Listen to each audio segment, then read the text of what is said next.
Good morning and Merry Christmas on Saturday, December the 25th, 2021.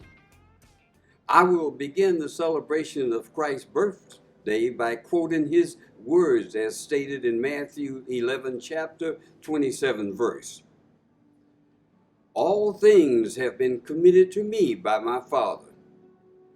No one knows the Son except the Father, and no one knows the Father except the Son, and those to whom the Son chooses to reveal him. Quote.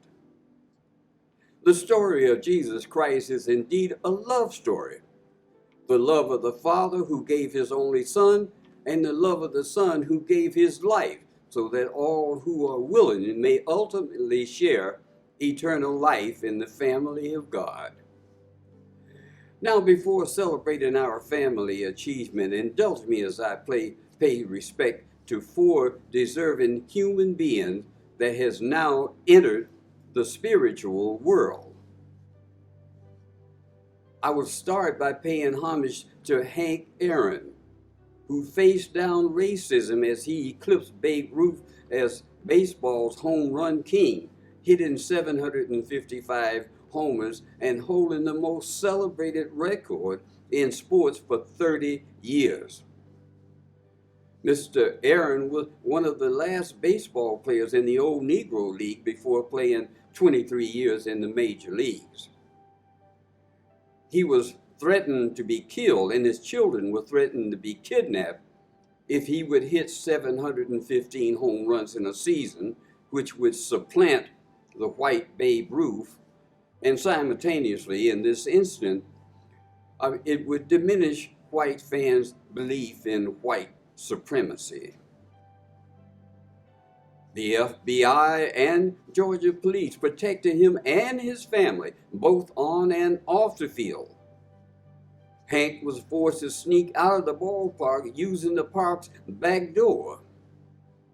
He was more worried about his children's safety than concerned for his own life.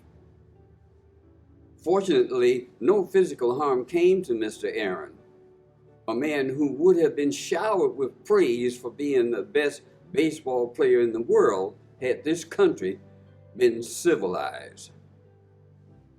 He certainly deserved our admiration. Mr. Aaron passed away January the 22nd at the age of 86.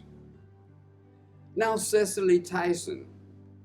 Miss Tyson was one of the most respected and admired actresses of the 20th and the 21st century. She decided that her career would become her platform that would address issues that she found offensive to her as a Black woman. To do this, she had to alter the narrative about how Black people, in particular Black women, were perceived by reflecting their dignity. During the Civil Rights Movement, she protested by using the characters she inhabited. Ms. Tyson said, "I want to be recalled as one who squared her shoulders in the service of Black women, as one who made us walk taller and envision greater for ourselves." In the movie The Autobiography of Jane Pittman, for which she won an Emmy Award in 1974, she portrayed a 110-year-old woman celebrating her journey from bondage to freedom by illegally drinking water from a faucet that was reserved for white only. Ms. Tyson received from President Obama in 2016 the Presidential Medal of Freedom Award. She passed away on January the 28th at the age of 96. And next is Mr. Robert Paris Moses. Mr. Moses, a civil rights activist who was shot at, suffered beatings, and was jailed while leading Black voter registration in the South during the 1960s. By 1961, when Mr. Moses arrived in Mississippi, only about 5% of voting age Black people had been allowed to register to vote. In many counties, no Blacks were registered.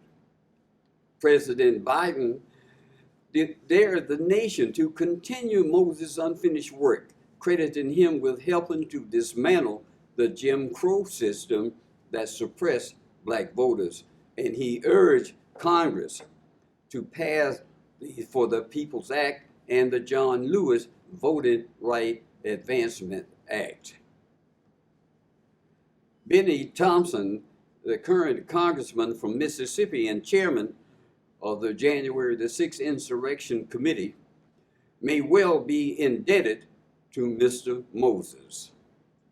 Mr. Moses passed away July the 25th at the age of 86.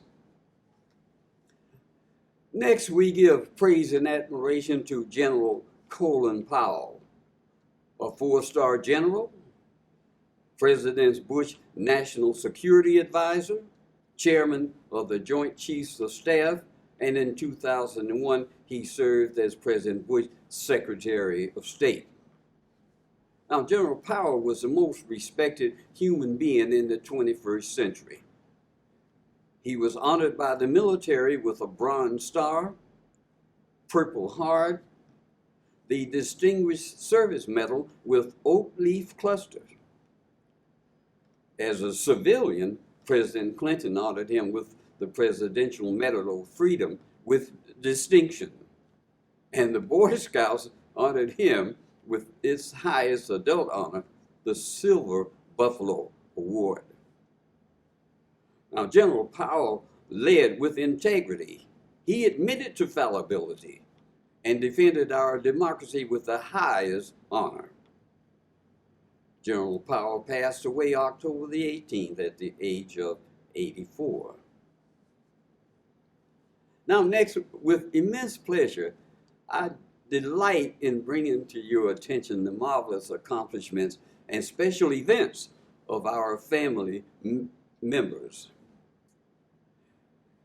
Because of his accomplishments, indulge me as I give a biographical profile of my son, Thomas. Thomas was born February the 21st, 1951 in Cleveland, Ohio, to Thomas and Mildred Flewellyn Sr. He has always loved God, music, and sport. An avid golfer, today he managed to maintain a low handicap despite his grueling job demands. From his first job reading water meters for the city of Cleveland to obtaining a degree in accounting from Central State University, Thomas has been on a fast track to succeed. Out of college, Tom went on to Wall Street working for PricewaterhouseCoopers, and at the same time, he took and passed the CPA exam. Later, he accepted a position with the Xerox Corporation in Connecticut. Thomas later decided to move to Orlando, Florida, where he accepted a position with Philip Crosby Associates before joining the Walt Disney World in Florida. This journey has led him to his current managing the Guardian Care Nursing and Rehabilitation Center. Thomas said of his prior positions held, this is the one he is most passionate about. Now, his mother passed away in 2007, and he used that loss as a source of motivation. I couldn't care for her in her old age as I had planned, but now, when I walk down the halls of Guardian Care, I have a lot of moms to care for. I go to work every day ensuring that their needs are addressed with the same degree of care, service, and love I would have wanted for my mom. 10 years ago, the chairman of the Guardian Care Board of Directors, Dr. Alzo Reddick, asked Thomas to help Guardian Care, a 501c3 organization, to achieve his vision of a new facility worthy of the seniors in Central Florida. Guardian Care has been home to many Central Florida dignitaries, teachers, administrators, and activists, just to name a few. Thomas welcomed the challenge and has been leading the management of the organization through a $16 million construction project and a coronavirus pandemic that hit the nursing home industry especially hard. This year, Thomas oversaw the completion of a 100-bed facility on the corner of John Young Parkway and Church Street in Orlando, Florida. Through hard work, perseverance, and prayers, Guardian Care opened its new facility in February 2021. What was once the first hospital for Black people in Orlando is now a state-of-the-art nursing home and rehabilitation center that serves the city's seniors. Guardian Care Nursing Care and Rehabilitation Center is owned, operated, and managed by African Americans under the management direction of Thomas Flewellyn Jr. Now, he is an active member of the Washington Shore Presbyterian Church in Orlando, where he serves as treasurer and elder. To Thomas, we extend our admiration, appreciation for your monumental accomplishments. I See Images, owned by Toya, will delight us with a visual view of this great facility. Guardian Care Nursing and Rehabilitation Center recognizes your need for independence. Enjoy peace of mind with our round-the-clock, individualized care. Indulge in our fine dining and full-service salon. Each room has a bathroom, and each resident is provided with a flat-screen TV and telephone. Rehab to your former self with our out- and inpatient therapy. Guardian Care moves the body, intrigues the mind, and inspires the spirit. Guardian Care, a fresh approach to assisted living and compassionate care. There is no care like Guardian Care. Call us today. Next, I take pleasure in reading a fabulous achievement performed by our own Nicole, who retired as a journalist from Emory University in February and began planning for her new career.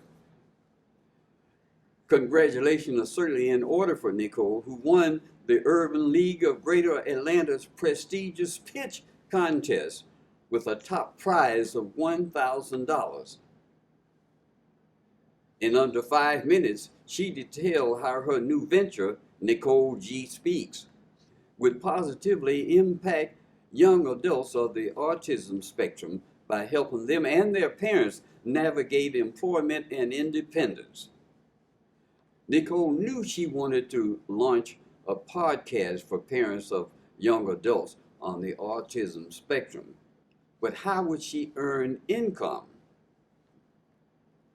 The Urban League 6-week online business course gave her a foundation, and with research, coaching, and help from a mentor, she developed a business plan with a 3-pronged approach. Build a community of parents and caregivers and serve them with access to job coach providers, plus offer companies a way to meet their equity and inclusion goals by hiring people on the spectrum. Nicole eloquently told the 3-judge panel that by making connections and charging fees, her business was worth investing in. The panel agreed. Wow, winning $1,000 in under 5 minutes. Could this be better than the lottery? Congratulations, Nicole, you earned it. Now, you may find it hard to believe that one family could be blessed to possess so much talent, but I have only just begun. The next family member is the artistically talented Kim. In addition to her business profession as an insurance subrogate specialist, Kim has excelled as a fashion model, and now she has arrived big time as a renowned artist, given the fact that an executive of Westfield Insurance Company, where she is gainfully employed, saw one of her winning art pieces and approached her with an offer to present her collection as part of a newly established employee art space. A collection of 8 of her art pieces will be exhibited in this space for the next 8 to 10 months. Kim was also commissioned by a church in Florida to create a portrait of their pastor as a surprise gift for the pastor's anniversary. Kim, congratulations. You have indeed arrived. Now, the next young lady to be recognized is Kim's youngest daughter, Erica. She is matriculating at the University of Pittsburgh, and she will be a senior this year. Her excellent academic performance has placed her on the dean's list for 4 consecutive semesters. The dean has also recognized her as a high-achieving scholar. Erica majored in urban leagues, and her plans are to become an urban planner. This year, she earned an internship with the Steel River Council of Government, a nonprofit organization working in Pittsburgh's Non-Valley region. Erica has excelled in reading, writing, and editing. These skills have landed her well, as she has been named the editor-in-chief for the Forbes and Fifth publication. Forbes and Fifth, a journal produced by the University of Pittsburgh Dietrich School undergraduates and sponsored by the Office of Undergraduate Research, Scholarship, and Creative Activity, unites works of research, creative writing, and scholarly article under the banner of interdisciplinary collaboration. Erica is in the process of applying to grad schools at colleges and universities across the country, and look forward to starting a new adventure in the new city next fall. She has earned a certificate and $200 from the Flewellyn Scholarship Program, as well as a $2,000 award from the Jane Edna Hunter Scholarship Program. Erica, congratulations. Your family is extremely proud of you and your accomplishments. Gabrielle, Kim's firstborn, is matriculated on a part-time basis at Stark State College. She is set to finish her program next spring. Gabrielle made the president's list by earning a 4.0 grade point average while completing between 6 to 12 credit hours. She interned this summer for Access Consulting Group, which is a minority-owned small business that specializes in providing application development, data analytics, and program integrity solutions. I am excited to announce that Access has offered Gabrielle full employment as a training analyst upon completion of her studies in the spring. She has accepted the position and will be moving to the Columbus area. Gabrielle was also accepted into the Adult Training Master's Program at Cleveland State University and will consider taking classes remotely. Gabrielle, your family is indeed proud of you, and we will continue to monitor your advancements. Now, congratulations are in order for DeMonte, son of Yeshiva and grandson to Dorothy. DeMonte received his Bachelor of Fine Arts degree from Columbus College of Arts and Designs on May the 12th. He graduated with honors, having earned a cumulative grade point average of 3.117. In 2019, he earned recognition to the President's List, and in 2020, he was named to the Dean's List. DeMonte has earned a certificate and $200 award given by the Flewellyn Scholarship Fund. Devontae, our family is very proud of you and your excellent academic achievement. We wish for you in the very best in your future endeavors. Now, I have some great news regarding my sister, Aunt Agnes. She celebrated her 93rd birthday on March the 27th.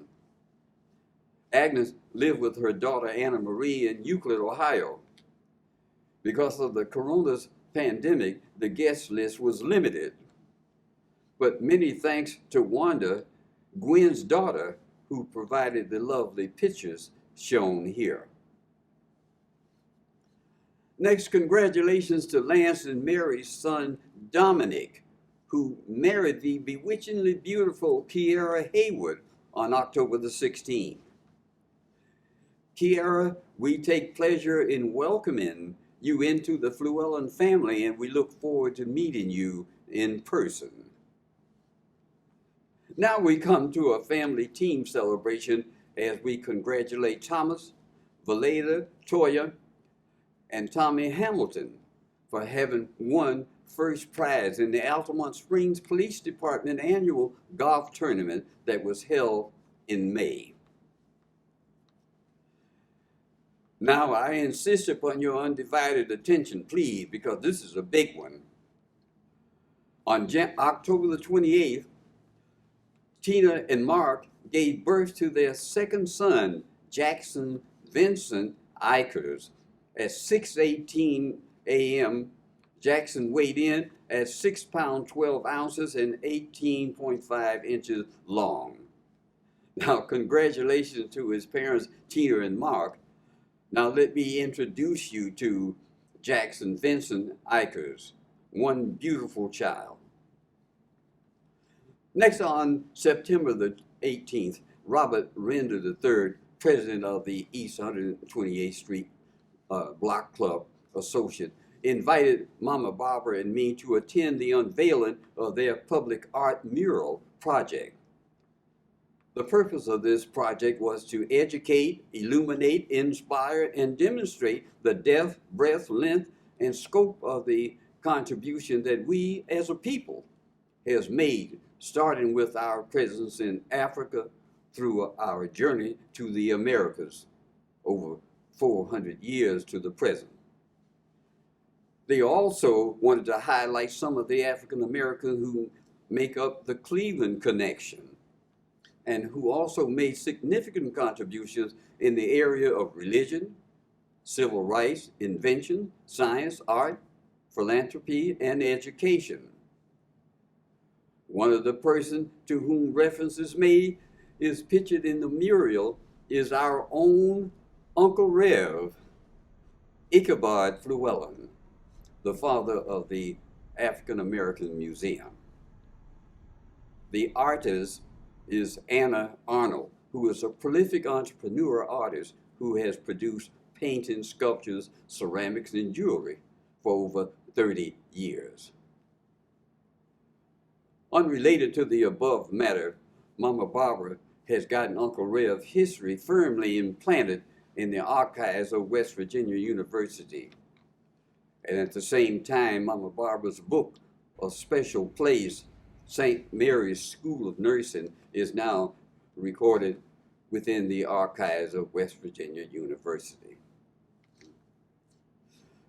Now, I deeply regret at Christmas time discussing serious matters, but the circumstances demand that this matter must be addressed.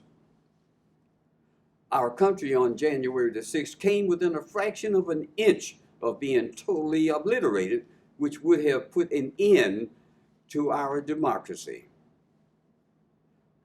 Our democracy at this point in time exists only on life support. The dictionary clearly defines democracy as a government in which the supreme power is vested in the people and exercised by them through a system of representation. Government by the people. The right to vote is people's power. Robbed of our voting right eliminates our power and reduces us from men and women to simple children, having no rights or authority other than that which would be granted by an authoritarian or dictator.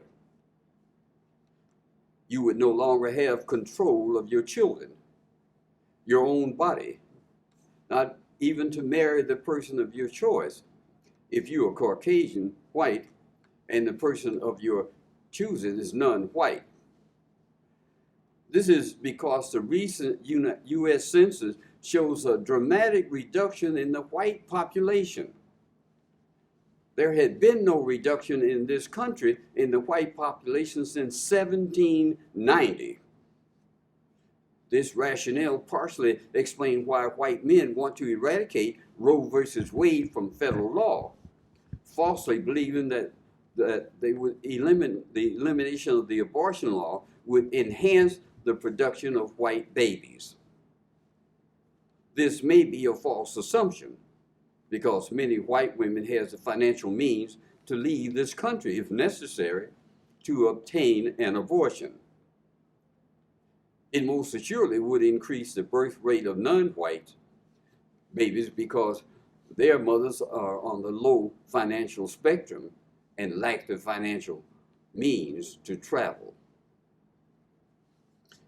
There is a white supremacist cult, specifically within the Republican Party, which is vigorously expanding the big Trump lie with no concern for the past election, but with their eyes set on the 2024 presidential election. They plan to replace individual voters with Republican designated legislators. To protect women's right to control their own bodies, in October, thousands of protesters in 500 cities took to the street to voice their protests. If necessary, you and I, the people in 1,000 cities with voices in the million, must prevent this diabolical Republican cult from robbing us of our voting power, which is the fundamental of democracy.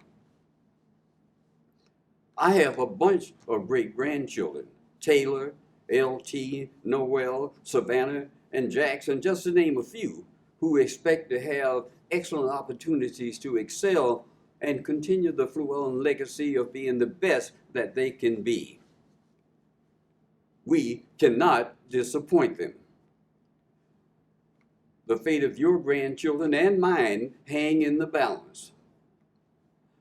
Now, I thank you for listening, and as we approach the new year, I ask that you please be kind to everyone that you meet. Treat everyone with the respect that you demand for yourself, but be resolute to deal with this serious issue that means the difference between life and death for our children. A Merry Christmas and a Happy New Year.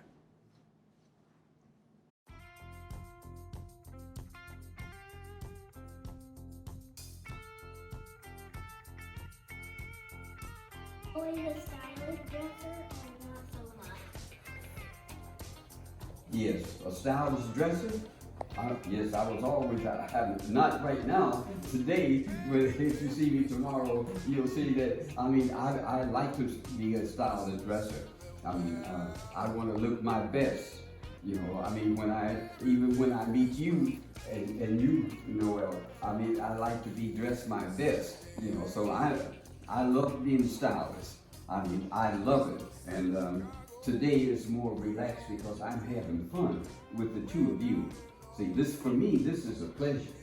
I have your company, sit here, your attention, and so I'm just as pleased as punch. This is as happy as it's going to get for me. I love this.